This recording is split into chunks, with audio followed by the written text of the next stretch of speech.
Just sort of by way of introduction, why am I here? So I'm a global sharing economy expert.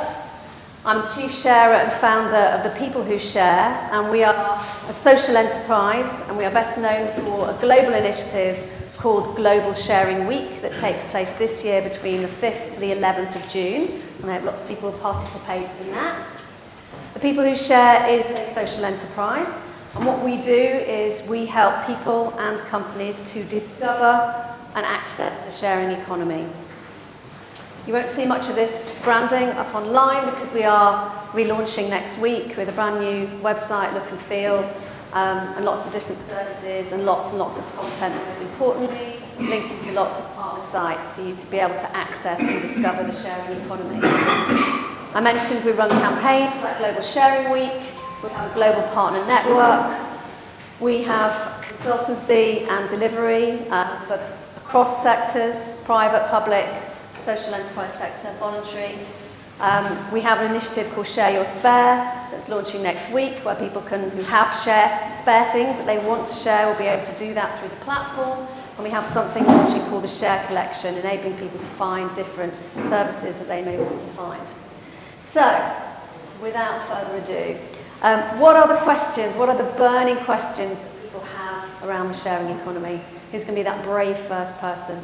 Let's see if this system works.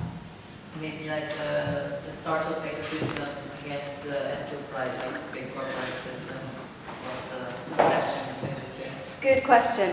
So, look, the sharing economy really was born out of, and Ali has touched on some of these topics, it was born out of the global recession in 2008, when the world was in financial, environmental, and social crises. And innovation, innovation is really very much at the heart. We know that necessity is the mother of invention.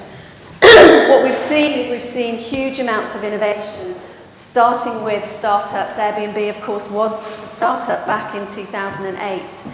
And so what we're seeing now, these unicorn businesses, these multi-billion-dollar businesses, were once startups. Yes, they've been enabled, as we've heard, by huge amounts of venture capital, mostly coming from Silicon Valley. However, that said, they started out as innovations, and I think that's really important to know that the sharing economy is inherently innovative and disruptive.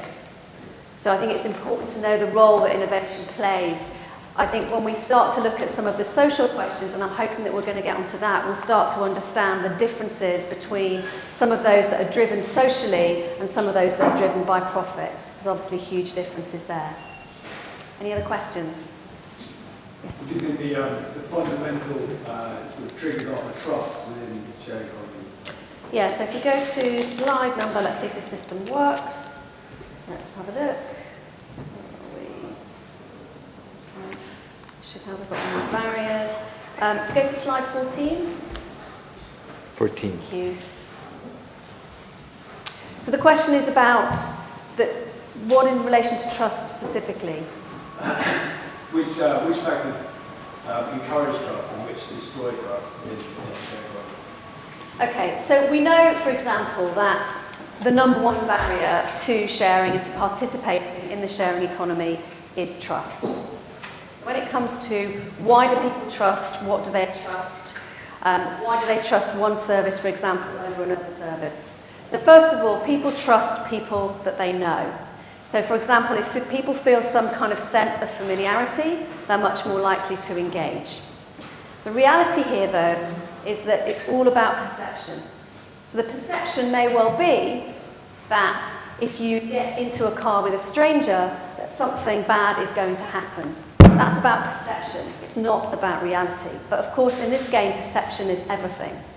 And those brands that have been able to build those trusted communities where people actually feel part of a community, where they can connect with others, are those that have been able to grow based on that community of trust.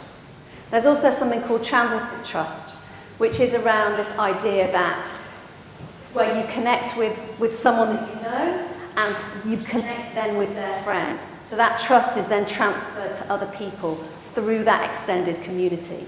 So that's incredibly important. Familiarity is all important. However, one of the things that I think is really interesting about what's happening around trust at the moment is that we are seeing the proliferation of these incredible innovations in this trust space. So I'm going to give you one specific example.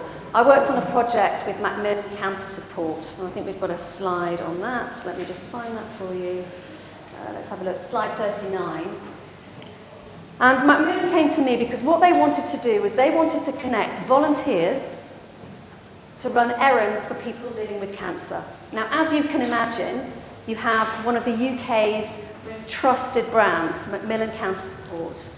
And what they're looking to do is create a task-sharing platform that is connecting strangers with some of the most vulnerable people to go into their homes to carry out those errands, do the laundry, do the washing up, whatever errands they may need. Now, you can imagine how important trust is in this equation, and that Macmillan had to know that these people were checked and verified. Because in this kind of scenario, you cannot have that margin for error. You simply cannot have it. And so what we did was we worked with Veridu, who are one of the many companies who have verification software, and we integrated that into the platform. It's now called Team Up, goteamup.org.uk. And it works incredibly well because people are able to be checked and verified, and these checks are far more robust than a traditional DBS check ever could be, because you're not only finding out has someone committed a criminal offence, but what you're also finding out is something about their personality. You're finding out something about their social proofing. So reputational capital is incredibly important in the context of trust in the sharing economy. Next question. Yes. The sharing economy is quite heavily focused on sharing assets, something tangible. How do you see that impacting the more knowledge-based industries that perhaps people spend time, money and effort gaining knowledge, it's how they earn their living? Do you see it being a positive disruption or a negative one? Positive disruption in terms of how assets, tangible assets versus intangible assets. Yeah? Well, I'm just going to show you something actually, which is, so I've been doing over the last sort of 6 years a mapping of the sharing economy. And I just want to show you a list of all of the verticals in the sharing economy. If you go to slide 15.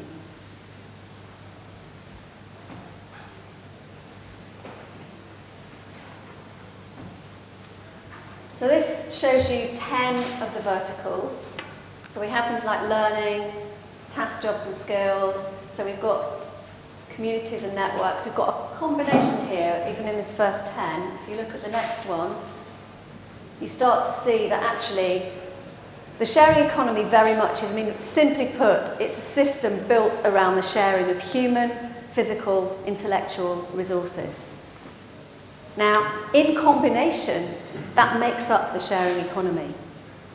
Because yes, we have huge challenges around finite resources and finite physical resources.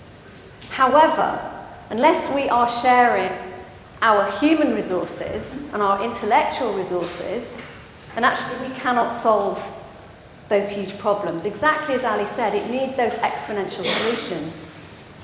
So I don't think it's an either or a versus. What I would say is that what we have seen, of course, is the monetization of those physical resources. So the big players in the sharing economy are those who have built businesses around those tangible resources. Now, what we're likely to see that's coming up ahead are much more innovations around these intangible resources, because that is what's needed to solve those larger global problems. So I think that the innovations began in the sector that's focusing on tangible, but actually we're starting to see a lot more innovation. So for example, we're seeing a lot more innovations in healthcare, where people are finding ways to exchange and share that information that is incredibly important.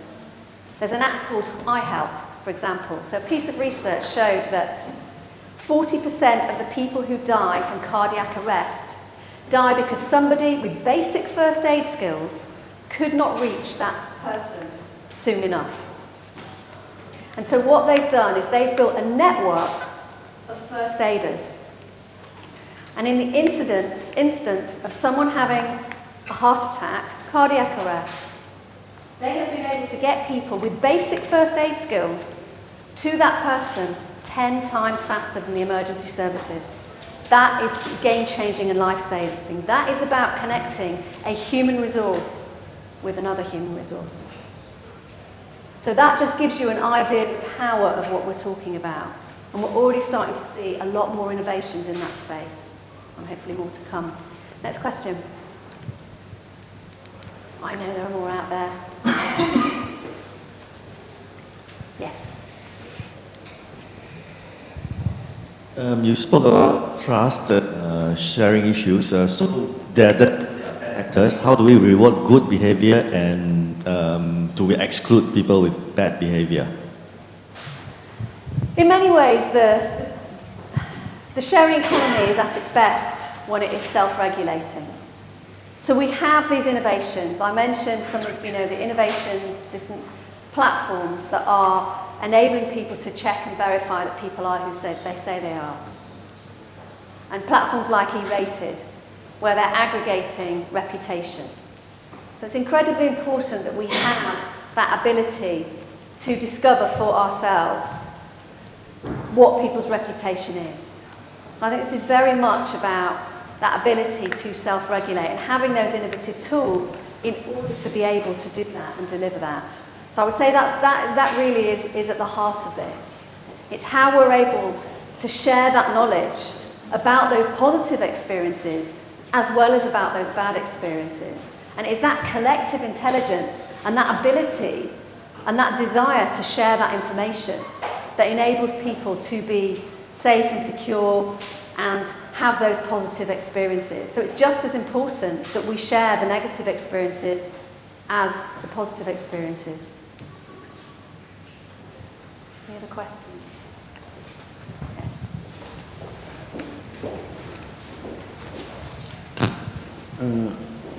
Don't you think that the sharing economy needs maybe to connect the diversity, a new accounting system? The question is, is it about connecting diversity? A new accounting system. You do some tasks as volunteers and so on. You need each time to organize yourself. By the way, you have in opposition a monetized world, a digital world. On a digital world, we can enrich account, adapt it to share behaviors. And so, because for the moment with Bitcoin and so on, I feel that we put an old wine in a new box. And the potential of innovation in the digital world, supporting, connecting people for sharing, needs new instruments to ease the sharing, a new currency, a new concept of currency. That's, do you have this subject of, on all your slides? Yes, if we go to slide 7, I mean it touches upon this, but at least it's gives us an idea, because I think we're talking about what's happening in terms of technological innovation versus what's happening out there in the real world, right? And the sort of commoditization of that and how we're able to enable that. So I mean, fundamentally, what the technology does is it enables us to be able to share and swap and exchange on a scale never previously imagined. So the technology is about the scale. But fundamentally, there needs to be the will.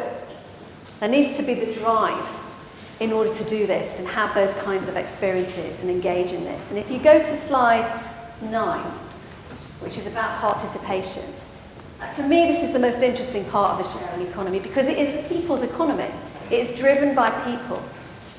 So currently, we know, and these statistics are a year old already, 28%, last year, 28% of people globally were already engaging in these sharing activities, including car sharing, including skills exchanges, some of the other different peer-to-peer models that we've been talking about.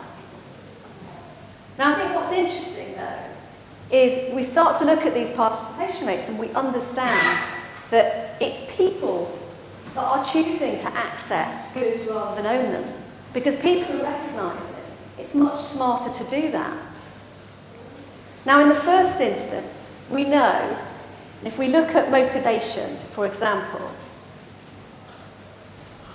this is.